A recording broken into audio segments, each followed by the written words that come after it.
السلام عليكم ورحمة الله وبركاته. ودنا كبراتو يا هدم الأحباش جروب بالبيت እና አባል የሆናችሁ ወንድሞች በመቀጠልም እንደሚታወቀው አላህ Subhanahu Wa Ta'ala በሰጠን አካል ላይ ብዙ የአካል ክፍሎች አሉ። ከዛ ውስጥ ለምሳሌ ጭንቅላታችን አንድ የአካላችን ክፍል ነው ማለት ነው።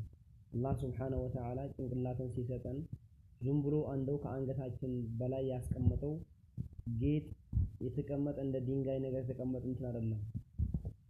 እንደው ማሽን ነው ጭንቅላት፣ አስተንታኝ ነው፣ መሳሪያ ነው፣ ሞተር ነው ጭንቅላት ማለት ነው። አንገት በላይ ተቀመጠ ዝም ብሎ ጌጥ አይደለም፣ የተሸከምነው ማለት ነው።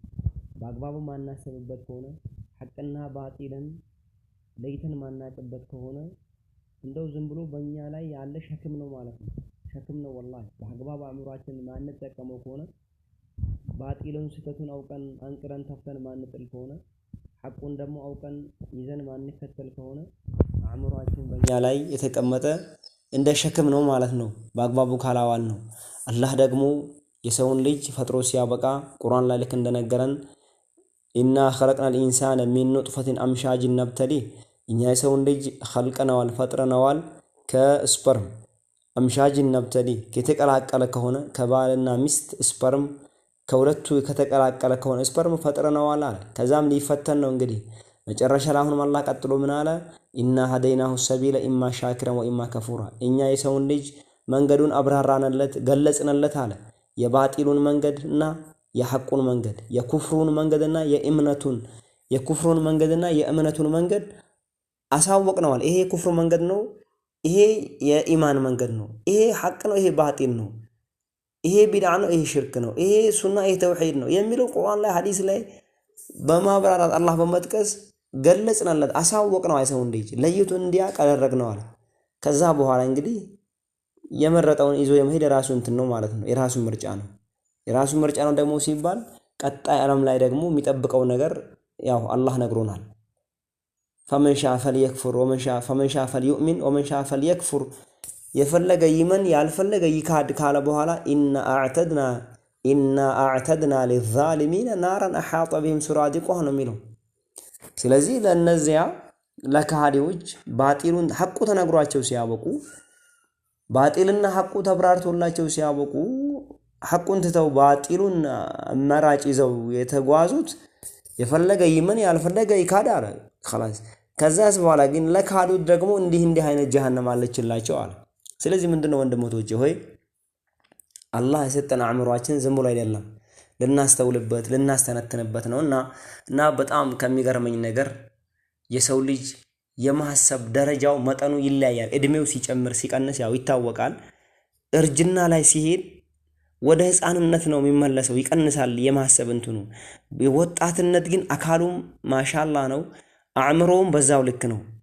ወዳው አብጠርጥሮ የማወቅ የመለየት አቅም አለው በወጣትነት ዘመኑ ላይ። የሚያሳዝነኝ ነገር ግን እኔ ቢኖር ምንድነው በእነዚህ በአህባሾች ግሩፕ ላይ ወጣት ነው ገብቶ ቁጭ ይላል።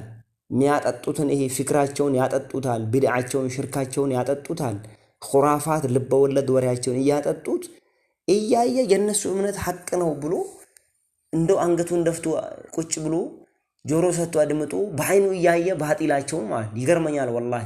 እንደዚህ አይነት ጭንቅላት ያለው ሰው ጭንቅላቱ በሱ ላይ ሸክም ነው፣ እያገለገለው አይደለም፣ እየጠቀመው አይደለም ማለት ነው። ሱብሃንአላህ። ስለዚህ ወንድሞቶቹ የአህባሽ እምነት ወላሂ የጥመት እምነት መሆኑ ለማንም እኮ ግልጽ ነው።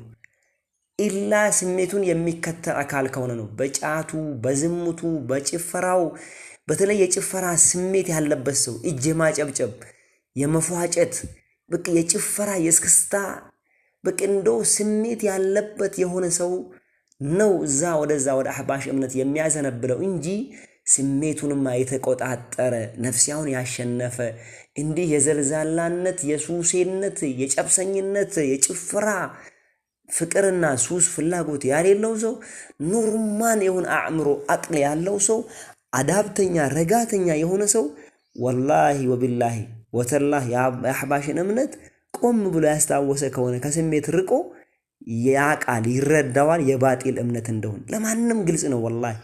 እንኳን ወጣህ ለወንሽው አንቺና ወጣህ ለወንካው አንተ ቀርተ ኢላ ስሜትን ስለሚደግፍልህ ስሜትሽን ስለሚደግፍልሽ እንጂ ግልጽና ግልጽ ነው። ስለዚህ ወንድሞች ሆይ ለምሳሌ ጫት እየበሉ ነው የሚውሉት። ጫታቸውን እያኘኩ እንደገና ደግሞ ጺሙን ሙልጭ አርጎ እንደ ሴት ነብዩ ሰለላሁ ዐለይሂ ወሰለም አትንኩት እያሉ ልብሱን ሱሪውን ከታች እየጎተተ አሳጥሩ አታርዝሙ እያሉ ለኩራት ካልሆነ ችግር የለውም እያለ መውሊድ እያለ እያከበረ እየጨፈረ ሴትና ወንድ እየቀላቀለ እያስተማረ እየጨፈረ በሙዚቃ መሳሪያ አላህን እየዘከረ በሙዚቃ መሳሪያ በነብዩ ላይ ሰላዋት እያወረደ አውዙ ቢላህ። ይሄ እኮ ግልጽ ነው ወላሂ ትክክለኛ የእስላም አስተምሮ እንዳልሆነ ለማንም ግልጽ ነው። ቅድም እንዳልኳችሁ ከስሜት ነፃ ሆኖ የነፍሲያን ፍላጎት አሸንፎ ቆም ብሎ ለሚያዳምጥና ለሚከታተል ለሆነ ሰው የአህባሽ እምነት የስሜት እምነት የስሜት ማርኪያ። ጫት ለምሳሌ ሱስ ስሜት ነው፣ ጭፈራ ስሜት ነው አይደለም እንዴ? በቃ ይሄንን ሴትና ወንድ መቀላቀል መጨፈር ስሜት ነው። ኢላ የዚህ ፍላጎት ያለበት ሰው ከሆነ እንጂ አላህን የሚፈራ ሰው ከሆነ ቆም ብሎ የሚያስብ ከሆነ በረጋተኝነት በሰኪና የትኛው ነው ባጢልና ሐቁ ማን ያዘው ነው ብሎ ክትትል የሚያደርግ ከሆነ ወላሂ ቀነማ አይፈጅበትም፣ ፍንተው ብሎ ይታየዋል። የሱናው መንገድ ነው ሐቅ ወይስ የቢድዓና የሽርኩ መንገድ ነው ሐቅ? የኛ እነሱ አሁን አህባሾችም እኮ እኛ ሽርክ ላይ ነው ያለነው ቢድዓ ላይ ነው ያለነው ይላሉ ወይ? በርግጥ አይሉም፣ ግን ባይሉም ታውቀዋለህ። የአህባሽ እምነት ለምሳሌ ነው ይሁን ቀን ነው አይደለም? ቀን ለመሆኑ መረጃ አምጣ ቢባል ከማየት ውጪ ምን መረጃ አመጣለሁ? ይሄው ቀን መሆኑ በቃ አይተህ ተረዳ ነው መረጃ ይሄ ነው አይደለም? አህባሽም ደግሞ ጥመት ላይ ስለመሆኗ ቢድዓ ላይ ሽርክ ላይ ስለመሆኗ ምንም መረጃ ማያስፈልግ ይሄው እያያችሁ እየሰማችሁ አይደለም እንዴ? የሚሰሩትን ስራ እያያችሁ የሚናገሩትን ንግግር እየሰማችሁ በየመቃብር ጨሌ ቆሌው ዛራው ጋር አድባሩ እየተንከራተቱ ወልዮችን ደረሱልኝ ካላልኩ ማን ሊደርስልኝ ነው እያለ ሱብሃንአላህ። ሴትና ወንድ ደግሞ ቀላቅለው ነሺዳ እያሉ እየጨፈሩ መንዙማ እያሉ እየጨፈረ ጫቱን እየበላ እያላመጠ እያየሽ ይሄ ትክክለኛ የእስላም አስተምህሮ ነው ዲን ነው ብለህ ታስበዋለህ? ትክክለኛ የእስላም አስተምህሮ ነው ዲን ነው ብለሽ ታስቢዋለሽ? ያኛው ለስሜቱ ያደረው በጥመት የተመረቀው አካል ኡስታዝ ተብዬ ዲን ነው ትክክለኛ ሱና ነው እኛ ረሱና ወልጀማናን ቢልህም እንኳን አንተ ቆም ብለህ ስታይ አታውቀውም፣ አትለየውም። ቀን ለመሆኑ መረጃ ያስፈልጋል። ጥመት ለመሆኑ እኮ ታውቀዋለህ። በርግጥ አንዳንድ ጊዜ የሆነ የሚያምታቱ ነገሮች አሉ፣ የሆነ ድብቅ ሆኖ ይሄ ትክክል ነው አይደለም አማ ይሄ ማፍንተው ያለ የሆነ ነገር። ስለዚህ ወንድሞች ሆይ ጭንቅላታችን በአንገታችን ላይ ያለ ሸክም መሆን የለበትም። ስለዚህ እኔ የሚያሳዝነኝ ነገር እዚህ ጽሑፍ ላይ እንደምታዩት አህባሽ ጅል አይደለም ጅላንፎ ነው፣ ከጅላንፎ የሚጃጃለው ነው ጅሉ ይላል። ያው ጅላንፎ ከጅል የባሰ ነው፣ ደረጃው ከፍ ያለ ነው ጅልነቱ ማለት ነው። አህባሽ ከጅልነት አልፋ ወደ ጅላንፎ ተቀይራለች። የሚያሳዝነኝ ደግሞ ከጅላንፎ ጋራ ኋላ ሆኖ የሚጃጃለው ነው። ያ ማን ነው ጅላንፎ? አህባሹ ግሩፕ ላይ ገብቶ የሚያስተምረው ነው፣ ዳዕዋ የሚያረገው ነው። ድንቄም ዳዕዋ ታረጋለች። ጅላንፎ እሱ ጅላንፎ ነው፣ ከጅል አልፏል። ጅሎቹ ደግሞ ግሩፓቸው ላይ ቁጭ ብለው የሚያዳምጡ ኡስታዝ ማሻአላ ኡስታዝ ጥያቄ ነበረኝ እንደዚህ ምትለዋ ኡስታዝ እንዴት ነው ጥያቄ ያለኝ የሚለው እዛ ላይ ገብቶ ይሄ ጅል ነው። በቃ የአህባሽ ግሩፕ ላይ ጅላንፎ እነሱ ከጅልነት አልፎ ወደ ጅላንፎነት ተቀይረዋል። አንተ ደግሞ ከኋላ ገብተህ ጅል ሆነ ተከትለ በባጢላቸው በሽርካቸው በቢድዓቸው ላይ ነገም ደግሞ አንተም ትመረቃለህ። በምን በጅላንፎነቱ ላይ ማለት ነው። አንተም ከጅልነት ወደ ጅላንፎነት ትቀይራለህ። ስለዚህ ወንድሞች ሆይ ከጅልነት ወደ ጅላንፎነት እንዳንቀየር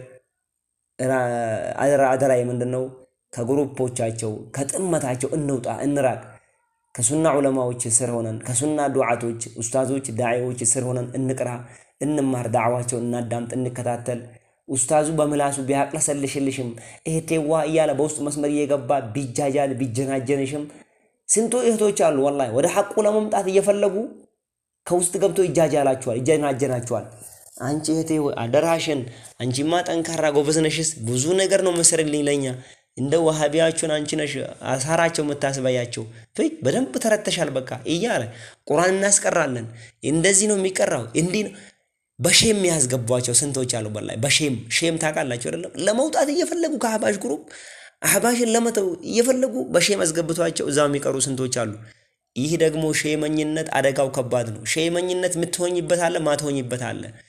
አቡ ለሀብ ማለትም አቡ ጣሊብም እኮ የነብዩ ሰለላሁ ዐለይሂ ወሰለም አጎት እኮ ሊሰልም ነበር ወላሂ ሐዲስ ላይ እንደመጣው ለመስለም ትንሽ ነበር የቀረው። የአላህ መልእክተኛ ገብቶ ሞት አፋፍ ላይ ያለ አጎቴ ሆይ ላ ኢላሃ ኢለላህ በልልኝ አላህ ዘንዳ ያመሰክርልሃለሁ ሲሉት ካጠገቡ ደግሞ እነ አቡ ጃህል ነበሩ። አንተ ምን ሆነ ነው እስካሁን ኖረ በአባት እምነት ላይ ዛሬ ደግሞ ይሄ አሁን መጥቶ ላ ኢላሃ ኢለላህ በልልሃል?